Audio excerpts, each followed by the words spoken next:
circulation in that extent. Collaterals will open up. Stem cell therapy promises to tip the balance between healing and regeneration.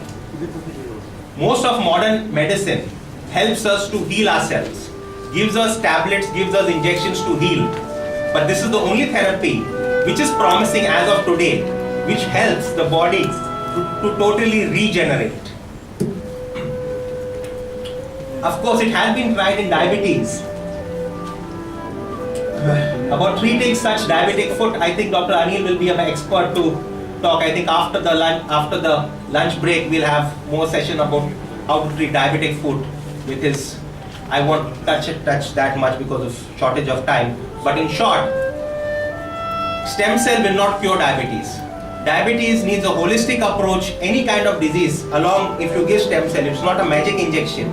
Do not think I give an injection and I cure the disease. No, it's not like that. It helps the holistic approach. In diabetes, the glucose tolerance improves. The vascular function of the body improves. The endothelium improves. Because diabetes is more of a vascular disease. The endothelium of all the blood vessels are damaged. That's why you have damage in the eyes, damage in the heart, damage in the kidney, damage in the foot. If you see, these are some patients with vitiligo. You can see the vitiligo before, it's not seen very clearly in the projector, but it's totally gone. A difficult condition to treat. Again, vitiligo over here, one stem cell injection later, totally vanished. This lady was a doctor, a dentist from Bangladesh. She had come to us. You can see she has on the eyes, it's difficult. You cannot put laser on around the eyes, vitiligo laser, because it will damage the cornea. On the lips, again resistant to treatment.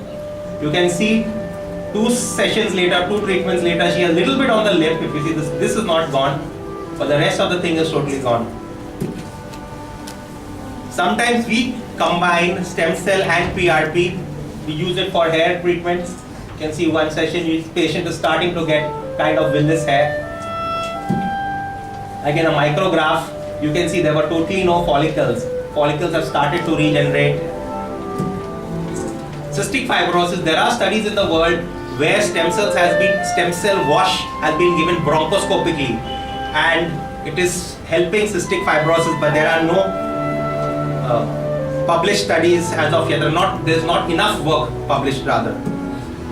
Current clinical uses of stem cells are in cancers, autoimmune disease, anemias, immunological diseases, Parkinson's disease, strokes. There have been injections of stem cell intrathecal, but it is difficult. It has a risk. It has to be done by an expert neurosurgeon or an expert anesthetist because of the risk of infection. Spinal cord injury, hemophilia. Hemophilia is known that a lot of people who do stem cell treatment for hemophilia after giving GM-CSF, that's granulocyte colony macrostimulating factor. Retinal degeneration, especially macular degeneration, the dry type.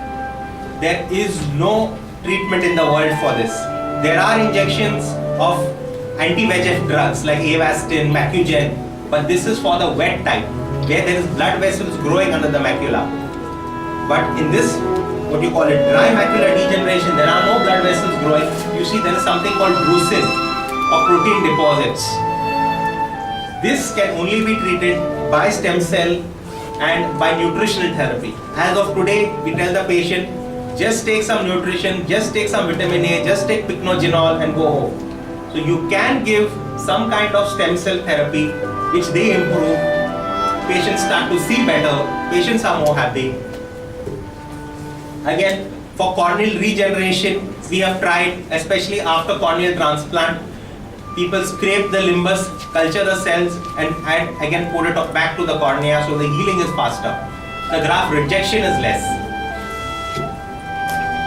You can see this is basically a scan of the retina. It's called the OCT, or an ocular CT scan, or occurrent coherent topography. It gives us layers of the retina. If you see there's a small bubble over here, this signifies macular edema. This patient had come to us with these bubbles, so the patient can't see. If he looks at a face, the face is black. If he looks at something, that the middle portion is black. We had tried steroid is the treatment, intraarticular steroid is the treatment. It did not go. It's non-resolvable macular edema. We tried stem cell, and about 6 months later, you can see a perfect retina, a very deep fovea, absolutely normal. No signs of scarring. So I won't be between you and the lunch, and I hope we can take some questions during the lunch because time is short, and then we can proceed to the next.